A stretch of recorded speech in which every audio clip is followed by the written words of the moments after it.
Target with Chandra YouTube channel में आप सभी का बहुत बहुत स्वागत है। और आज हम शुरुआत करने जा रहे हैं भारत का संवैधानिक इतिहास। आधुनिक भारत में आता है ये, और इसको हम दो पार्टों में पढ़ेंगे।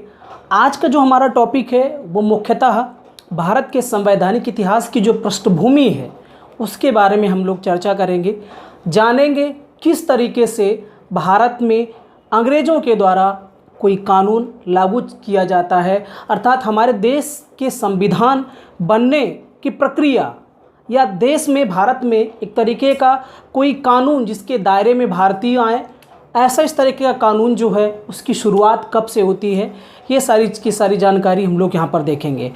अर्थात भारत के संविधान का विकास एकाएक नहीं हो गया, धीरे धीरे करके हुआ, और उसमें बहुत सारे ऐसे एक्ट और अधिनियम लाए गए भारत के शासन को संचालित करने के लिए। तो इसकी शुरुआत कहाँ से होती है उसको जानेंगे। सबसे पहले दोस्तों जानते हैं इसकी पृष्ठभूमि। आप वीडियो देखते रहिएगा, बहुत ही मज़ा आने वाला है और आपको बहुत ही इंटरेस्ट भी आएगा, और साथ साथ में एग्ज़ाम की दृष्टि से भी आपके लिए बहुत इंपॉर्टेंट है ये। यहाँ से प्रश्न भी बहुत पूछे जाते हैं। हम इसको 2-3 पार्टों में पढ़ेंगे, चूँकि डिटेल से अध्ययन करेंगे, यहाँ पर विस्तार से अध्ययन करेंगे, इस वजह से 2-3 वीडियो इसमें लग सकते हैं, ज़्यादा बड़े बड़े वीडियो भी नहीं होंगे। शुरुआत कहाँ से होती है? हम लोग जाएंगे ईस्ट इंडिया कंपनी के समय में, जब इसकी स्थापना हुई तब के बारे में। सबसे पहला प्रश्न ये आता है कि आखिर ये यूरोपीय भारत क्यों आए, भारत को ही इन्होंने व्यापार के लिए क्यों चुना? चूँकि ईस्ट इंडिया कंपनी की स्थापना जो हुई थी वो भारत में या पूर्वी देशों में, जो आपका पूर्वी इंग्लैंड से जो पूर्वी देश हैं, एशिया के देश हैं, इनमें व्यापार करने के मकसद से ही ईस्ट इंडिया कंपनी की स्थापना की गई थी। अब यहाँ से ही व्यापार क्यों करना चाहते थे, ये एक प्रश्न बनता है। उसका कारण ये था कि पूर्वी जो देश थे, जैसे कि भारत है, तो इन देशों में क्या था कि मसाले पर्याप्त मात्रा में पैदा होते थे। जैसे भारत की बात करें तो भारत में मसाले का उत्पादन होता है, तो मसालों की वजह से ये लोग काफ़ी यहाँ से आने के लिए आकर्षित हुए, भारत में आने के लिए, क्योंकि यहाँ का जो मसाला था वो पूरी दुनिया में बहुत विश्वविख्यात था, खासकर अरब देशों में। और अरब व्यापारी जो हैं इन मसालों का जो भारत से ख़रीद कर ले जाते थे वो यूरोपीय देशों में बहुत ही महंगे दामों में बेचा करते थे। अब कुछ यात्री, जैसे कि बात करते हैं, सबसे पहले पुर्तगाली आते हैं। पुर्तगालियों में आपने बार्थोलोमो डियाज का नाम सुना होगा, जो कि Cape of Good Hope. Cape of Good Hope क्या है? जो आप देखते हैं कि आपका अफ्रीका जो महाद्वीप है, अफ्रीका महाद्वीप का ये वाला हिस्सा जो है, इसी को हम केप ऑफ गुड होप के नाम से जानते हैं। और यहाँ तक पहली बार बार्थोलोमो डियाज, वो भी एक पुर्तगाली यात्री था, वो आता है सबसे पहली बार। उसके पश्चात फिर आपके आते हैं Vasco D gamma. Vasco D gamma आता है, और वास्को डी गामा क्या करता है कि इसी केप ऑफ गुड होप के रास्ते से, यहाँ पर मेडागास्कर है और यहाँ पर आपका भारत है ना, यहाँ पर भारत है, तो इसी रास्ते से ऐसे भारत में प्रवेश करता है। भारत में आने के लिए 2 रास्ते हैं, एक तो आपका थल मार्ग और दूसरा जल मार्ग। थल मार्ग की अगर बात करेंगे तो आपका इराक है, ईरान है, अफ़गानिस्तान है, फिर पाकिस्तान है, उसके बाद भारत में हम प्रवेश कर सकते हैं। लेकिन जल मार्ग आपका ये वाला है, केप ऑफ गुड होते हुए मेडागास्कर के बीच से, और इस तरीके से भारत के दक्षिणी भाग जो है, जो प्रायद्वीपीय भाग है, वहाँ पर आप पहुँचा जा सकता है। तो 2 मार्ग हैं भारत में जाने के लिए, एक थल मार्ग जो आपका मध्य एशिया से होकर के आता है, और दूसरा एक आपका जल मार्ग जो आपका इस तरीके से केप ऑफ गुड होप से होते हुए जाता है। तो भारत से व्यापार करने के लिए, चूँकि मसाला यहाँ का बहुत ही अच्छा था, और जितने भी यूरोपीय देश हैं, यूरोपीय देश के जो लोग हैं वो ज़्यादातर मांस का सेवन करते हैं, तो उस मांस में जब मसाला मिला करके बनाया गया तो बड़ा उनको जायका लगा, बड़ा स्वाद आया, और वो मसाला यूरोप में बहुत ही महंगे दामों में बिका करता था। तो अरब व्यापारियों की तरह ही ये यूरोपीय व्यापारी भी बड़ा आकर्षित हुए, क्योंकि भारत एक धनवान देश था, यहाँ की जैव विविधता बहुत ही समृद्ध थी, इसकी वजह से ये भारत से आकर्षित हुए। और सबसे पहली बार जो आए वो पुर्तगाली आते हैं। सबसे पहली बार पुर्तगाली आते हैं। तो ये तो कारण था भारत में आने का। तो पहली बार 1600 ईस्वी में, कब? 31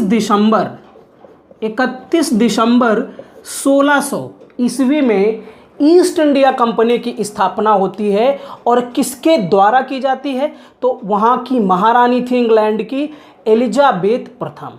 तो एलिजाबेथ प्रथम ने लॉर्ड मेयर की अध्यक्षता में, किसके? लॉर्ड मेयर की अध्यक्षता में 31 दिसंबर 1600 ईस्वी में ईस्ट इंडिया कंपनी की स्थापना इंग्लैंड में होती है। और इसका उद्देश्य क्या था? इसमें और भी 24 सदस्य थे और कुल मिलाकर के ये तो अध्यक्ष बनाया गया। स्थापना 31 दिसंबर 1600 ईस्वी की होती है, एलिजाबेथ प्रथम के द्वारा, महारानी एलिजाबेथ प्रथम के द्वारा की जाती है। और क्या थे इसमें? इसमें 24 सदस्य थे। कितने? कुल मिलाकर के 24 सदस्य थे। और इसका प्रशासन जो है, इसके प्रशासन की जिम्मेदारी गवर्नर को दी गई थी। गवर्नर के साथ साथ में एक उप गवर्नर भी हुआ करता था। याद रखिए, गौर फरमाइएगा। तो गवर्नर इसकी जो ईस्ट इंडिया कंपनी थी उसका मुखिया हुआ करता था। तो कुल मिलाकर के, और इसमें 217 शेयर धारक थे। अर्थात ये जो ईस्ट इंडिया कंपनी का गठन किया गया, जिसमें 24 सदस्य, एक गवर्नर, एक उप गवर्नर था, जिसका अध्यक्ष लॉर्ड मेयर को बनाया गया, ये, और 217 लोग इसमें हिस्सेदारी थे। अर्थात कुल मिलाकर के 30,133 पाउंड की जो रकम थी, जो पूंजी थी, इसके शेयर धारक थे 217 लोग। इसको आप ऐसे समझ सकते हैं कि अगर आप कोई एक बिजनेस शुरू करना चाहते हैं, बड़ा बिजनेस शुरू करना चाहते हैं, तो कई लोग मिल करके पैसा जमा करेंगे, पूंजी बनाएंगे और उस पूंजी को फिर व्यापार में इन्वेस्ट करेंगे, है ना। तो कई शेयर धारक थे, कुल मिलाकर के 217 शेयर धारक थे। ठीक है, 217 शेयर धारक थे। लेकिन इस ईस्ट इंडिया कंपनी में जो कार्यकारी कर्मचारी थे वो लगभग 24 थे। इसमें से एक गवर्नर था, एक उप गवर्नर था। ठीक है, अगर 33,133 पाउंड को अगर रुपए में कन्वर्ट करें वर्तमान की दृष्टि से, तो लगभग 29 लाख रुपए के करीब आता है।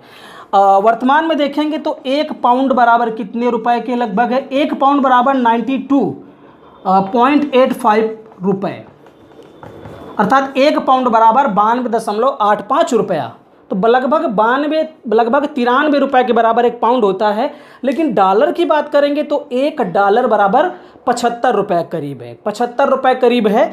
वर्तमान की बात करते हैं, उस समय क्या रहा होगा ये तो कुछ कम जरूर रहा होगा, ये तो कंफर्म नहीं है। लेकिन वर्तमान की दृष्टि से देखें तो ये जो 30,133 पाउंड की रकम है, वर्तमान की दृष्टि से लगभग 29 लाख के करीब पहुंचती है। तो इतना पैसा लेकर के ये भारत में व्यापार करने के उद्देश्य से भारत में प्रवेश करते हैं। सबसे पहले पुर्तगाली आते हैं, ठीक, उसके बाद फिर आपके डच आते हैं, फिर उसके बाद अंग्रेज़, तीसरे नंबर पर अंग्रेज आते हैं, फिर डेनिश आते हैं और लास्ट में फ्रांसीसी आते हैं। सबसे पहले पुर्तगाली आए थे और सबसे बाद में भी पुर्तगाली गए थे। हम बात करेंगे यहाँ पर अंग्रेज़ों की, क्योंकि जितने और यूरोपीय लोग थे, चाहे वो डच हो, चाहे डेन हो, चाहे फ्रांसीसी हो, उन लोगों ने भारत में व्यापार तो किया लेकिन कोई साम्राज्य जैसा स्थापना नहीं कर पाए भारत में। और इन सभी को क्या किया, इन सभी पर भारी पड़ गए अंग्रेज, इन सभी पर भारी पड़ गए अंग्रेज। अंग्रेज़ों की नीतियाँ ऐसी थी कि सभी को परास्त करके भगा दिया। हालांकि भागे तो नहीं, लेकिन उनका जो व्यापार था, उनका व्यापार का दायरा बहुत ही सीमित रह गया। वो अंग्रेज़ों के नियम के अनुसार ही वो लोग भी काम करने लगे। तो इस तरीके से ये भारत आते हैं, ठीक है, भारत आते हैं और पहली कोठी जो है वो सूरत में स्थापित करते हैं अंग्रेज़ों की पहली जो कोठी है, व्यापारिक कोठी, वो कहाँ पर स्थापित की गई? सूरत, जो गुजरात में पड़ता है। ठीक है, ये यहाँ तक आपको समझ में आया। अब आगे हम लोग बात करते हैं। देखिए हुआ क्या कि जो 30,133 पाउंड की रकम लेकर के ये भारत में आए थे व्यापार करने के उद्देश्य से, इसका लाभ जो है वो किसको मिलेगा? महारानी को मिलेगा, संसद की वहाँ को मिलेगा। कुल मिलाकर के ये भी याद रखिए कि 15 वर्षों के लिए, कितना? 15 वर्षों के लिए इसकी एक अवधि थी। याद रखिए, इंपॉर्टेंट फैक्ट है ये। मतलब पूर्वी देशों के साथ व्यापार करने के लिए कितने वर्षों के लिए? 15 वर्षों के लिए अनुमति दी थी महारानी एलिजाबेथ प्रथम ने। और ईस्ट इंडिया कंपनी की स्थापना 31 दिसंबर 1600 ईस्वी को की थी। तो जो ईस्ट इंडिया कंपनी थी, इसको 15 वर्षों तक पूर्वी देशों के साथ व्यापार करने की अनुमति मिल जाती है। तो किस राजलेख के तहत मिलती है, ये इंपॉर्टेंट है, ऐसे पूछा जा सकता है। तो 1600 ईस्वी का जो राजलेख था, उसके तहत ईस्ट इंडिया कंपनी को पूर्वी देशों में 15 वर्षों तक व्यापार करने की अनुमति महारानी एलिजाबेथ प्रथम के द्वारा मिल जाती है। ठीक, यहाँ तक आपको क्लियर हुआ।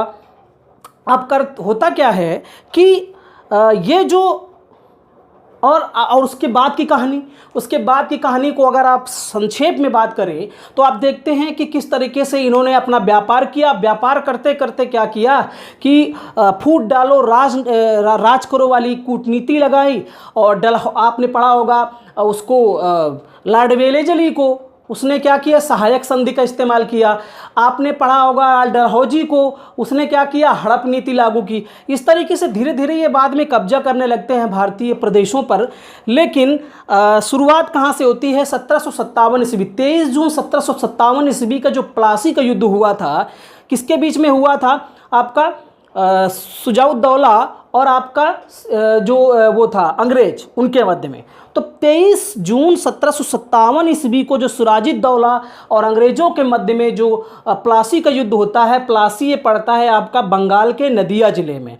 बंगाल के नदिया ज़िले में ही ये प्लासी नामक जगह है। यहीं पर अंग्रेज़ों के मध्य में और सिराजुद्दौला के मध्य में युद्ध छिड़ जाता है, जिसमें से क्या होता है कि जो सिराजुद्दौला का जो सेनापति था मीर का जाफ़र, और तो वो क्या करता है कि वो इसके साथ धोखेबाजी कर जाता है। किसके साथ, सिराजुद्दौला के साथ, अपने राजा के साथ में। वो अपनी सेना को एक्टिव नहीं करता है, चुपचाप निष्क्रिय रूप से खड़ा रहता है। इस तरीके से क्या होता है कि सिराजुद्दौला की सेना परास्त हो जाती है। तो बंगाल पर इस तरीके से अंग्रेजों ने पहली बार अधिकार कर लिया, लेकिन वैधानिक रूप से अभी अधिकार उनका नहीं हुआ था, अर्थात नवाब बनते गए, नवाब बनते रहे। ऐसा नहीं था कि वैधानिक रूप से शासन इनका हो गया।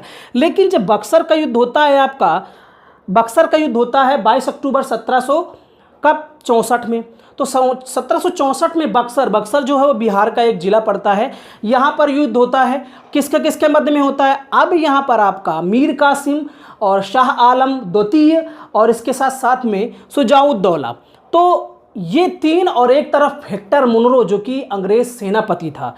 तो तीन भारतीय राजा एक साथ मिल जाते हैं और एक सेनापति हेक्टर मुनरो अपनी सेना के साथ में आता है और बक्सर में धुआंधार लड़ाई होती है, बहुत भयंकर युद्ध होता है। और यहाँ पर क्या होता है कि अपनी सेना के दम पर, अपनी सैन्य क्षमता के दम पर हेक्टर मुनरो क्या करता है, पराजित कर देता है इन तीनों की संयुक्त सेना को। हालांकि प्लासी के युद्ध में क्या था कि कूटनीतिक चाल चली थी, उन्होंने मीर जाफर को अपनी तरफ मिला लिया था लालच देकर के, इस वजह से जीते थे। लेकिन बक्सर के युद्ध में जीत जो होती है वो सैन्य ताकत के दम पर ही अंग्रेजों के द्वारा की जाती है। तो इस तरीके से अब बंगाल पर वैधानिक साम्राज्य जो है वो अंग्रेजों का स्थापित हो जाता है।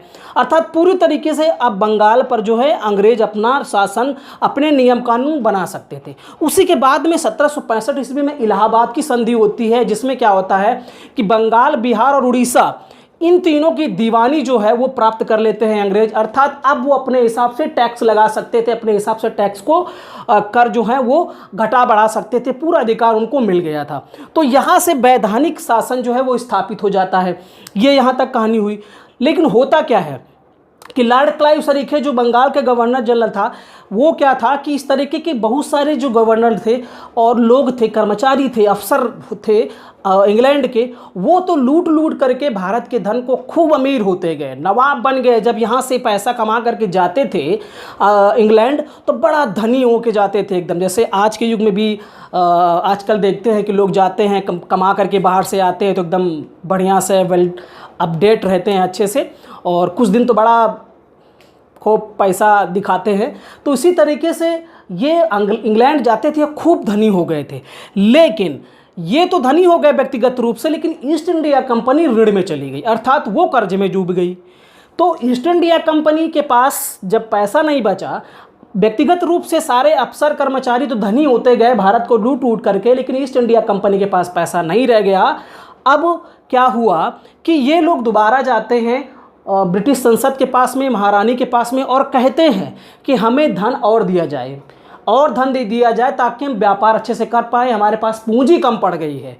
तो अब क्या हुआ कि वहाँ की संसद जिसने ईस्ट इंडिया कंपनी को स्थापित किया था, वहाँ के जो डायरेक्टर थे जो कि संचालित करते थे, उन लोगों ने को लगा कि ये ऐसा कैसे हो सकता है, ये तो बड़े पैसे वाले हो गए लेकिन ईस्ट इंडिया कंपनी जो हमारी है वो तो घाटे में जा रही है। ऐसा कैसे हो सकता है कि किसी एक संस्था का कोई एक कर्मचारी तो खूब धनवान हो जाए लेकिन वो संस्था कर्ज में डूब जाए, ऐसा कैसे हो सकता है। तो उन लोगों ने पहली बार क्या किया कि जांच बैठा दी, ईस्ट इंडिया कंपनी पर जांच बैठा दी। और इस जांच के फलस्वरूप क्या होता है कि इस कंपनी को रेगुलेट करने के लिए ही पहली बार रेगुलेटिंग एक्ट लाया जाता है, जिसको हम कहते हैं रेगुलेटिंग एक्ट 1773। तो ये पूरी इसकी कहानी है दोस्तों, हो सकता है आपको समझ में आया हो। तो अब क्या होता है, यहाँ से रेगुलेटिंग एक्ट पारित होता है और अब इसके अधीन अब क्या है कि ईस्ट इंडिया कंपनी काम करेगी। कुछ उस पर कानून थोपे जाते हैं कि आपको ऐसा करना है, उसी तरीके से आपको चलना पड़ेगा। अर्थात यहाँ पर एक चीज़ ये क्लियर हुई कि ईस्ट इंडिया कंपनी का मुखिया तो गवर्नर था, लेकिन इसको भी डायरेक्ट करने के लिए इंग्लैंड में डायरेक्टर बैठे हुए थे। अर्थात वहाँ की जो संसद थी वो संसद क्या करती थी कि गवर्नर जो भी नियम बनाती थी वो गवर्नर को लागू करना पड़ता था भारत में, ठीक है, भारत में। तो इसको हम बोलते हैं ब्रिटिश ईस्ट इंडिया कंपनी के अधीन भारत। समझिए यहाँ पर ब्रिटिश ईस्ट इंडिया कंपनी के अधीन भारत, इसको बोलेंगे 1773 से 1853 तक की ये कहानी रहती है, जब इंग्लैंड में जो इंग्लैंड की संसद है, वहाँ की महारानी है, उनके द्वारा बनाए गए कानून को भारत में जो गवर्नर हैं वो क्या करते हैं कि लागू करते हैं, ठीक। लेकिन बाद में क्या होता है कि जब 1857 की क्रांति होती है, तो 1857 की क्रांति के बाद में क्या होता है कि अब गवर्नर जनरल को हटा करके वायसराय बनाया गया। एक तो ये काम होता है, लॉर्ड कैनिंग बनते हैं पहले वायसराय, और इसके साथ साथ में भारत का जो शासन है वो प्रत्यक्ष रूप से ताज के पास पहुंच जाता है, अर्थात वहाँ की महारानी स्वयं संभालती हैं। तब उसके पश्चात फिर क्या होता है, ब्रिटिश संसद के द्वारा जो कानून बनाए जाते हैं प्रत्यक्ष रूप से उसको फिर वायसराय के माध्यम से यहाँ पर लागू किया जाता है। अर्थात गवर्नर जनरल ज़्यादा पावरफुल था वायसराय की अपेक्षा। यहाँ पर आप लोगों को समझ में आ रहा होगा कि संसद कानून बनाती थी, उसको यहाँ पर लागू करते थे गवर्नर, जिसको बोला गया ब्रिटिश ईस्ट इंडिया कंपनी के अधीन भारत। और ये कब से कब तक चलता है, 1773 से 1853 ईस्वी तक। उसके पश्चात यहाँ पर गवर्नर और गवर्नर जनरल काम करते हैं। लेकिन क्या होता है, 1857 की क्रांति के पश्चात बदलाव देखने को मिलता है। यहाँ पर अब प्रत्यक्ष रूप से क्या होता है कि महारानी या वहाँ के ताज या वहाँ के क्राउन ने इसके शासन को संभाल लिया। इसको ऐसे आप समझ सकते हैं कि हम कोई मुखिया हों और हम जो नियम बनाएं और अपने नीचे कोई कर्मचारी रखें, उससे कहें कि ये नियम फॉलो करवाइए अपने नीचे वाले को, या किसी एक एरिया पे फॉलो करिए, ठीक। ये इसको क्या बोलेंगे, इसको बोलेंगे ब्रिटिश ईस्ट इंडिया कंपनी के अधीन भारत। अब क्या हो कि हम ये देखें कि बीच वाला जिसको हम नीचे अपना कर्मचारी बनाए हुए हैं वो गड़बड़ कर रहा है, तो हम क्या करें, उसके अधिकार, उसकी शक्तियां जो हैं वो छीन लें और सारा पावर अपने हाथ में ले लें, और उसके पश्चात क्या करें कि हम जो कानून बनाए वो डायरेक्टली फिर लागू हो, लेकिन माध्यम बीच में वायसराय बना दिया जाए, ठीक है। जैसे आप राज्यपाल शासन देखते हैं, आप राष्ट्रपति शासन देखते हैं कि जब प्रधानमंत्री शासन नहीं चला पाता है तो ऐसी स्थिति में राष्ट्रपति शासन हो जाता है। जब मुख्यमंत्री कहीं का शासन नहीं कर पाता है, सही से संविधान के अनुरूप काम नहीं कर पाता है, तो ऐसी परिस्थिति में क्या होता है, राष्ट्रपति शासन लागू कर दिया जाता है। राज्यपाल, हालांकि राज्यपाल देखता है वहाँ पर, वही स्थिति यहाँ पर हो जाती है कि कानून तो संसद वहाँ की बनाती है लेकिन फॉलो करते हैं अब वायसराय। तो जब वायसराय आते हैं तो इसे भारत शासन अधिनियम बोल दिया जाता है और इसको ब्रिटिश क्राउन के अधीन भारत कहा जाता है। तो यहाँ पर ब्रिटिश ईस्ट इंडिया कंपनी के अधीन भारत में हम लोग पढ़ेंगे रेगुलेटिंग एक्ट 1773, फिर प्रिट्स इंडिया एक्ट 1784, फिर चार्टर एक्ट 1793, फिर चार्टर एक्ट 1813, फिर चार्टर एक्ट 1833, फिर चार्टर एक्ट 1853, और बाकी यहाँ से फिर हम जब पढ़ेंगे ब्रिटिश क्राउन के अधीन भारत, तो भारत शासन अधिनियम 1858 से इसकी शुरुआत होगी और लास्ट तक हम जाएंगे माउंटबेटन योजना 1947 तक, जिसको स्वतंत्रता अधिनियम भी कहते हैं, ठीक है। तो यहाँ तक ये सारी चीज़ें होती हैं। अब हम लोग नेक्स्ट वीडियो में बात करेंगे ब्रिटिश ईस्ट इंडिया कंपनी के अधीन भारत के जो कानून बने हुए थे उन सभी कानूनों की, जिसमें से पहला है आपका रेगुलेटिंग एक्ट। तो अगले वीडियो में फिर दोबारा मिलते हैं, तब तक के लिए धन्यवाद, थैंक यू।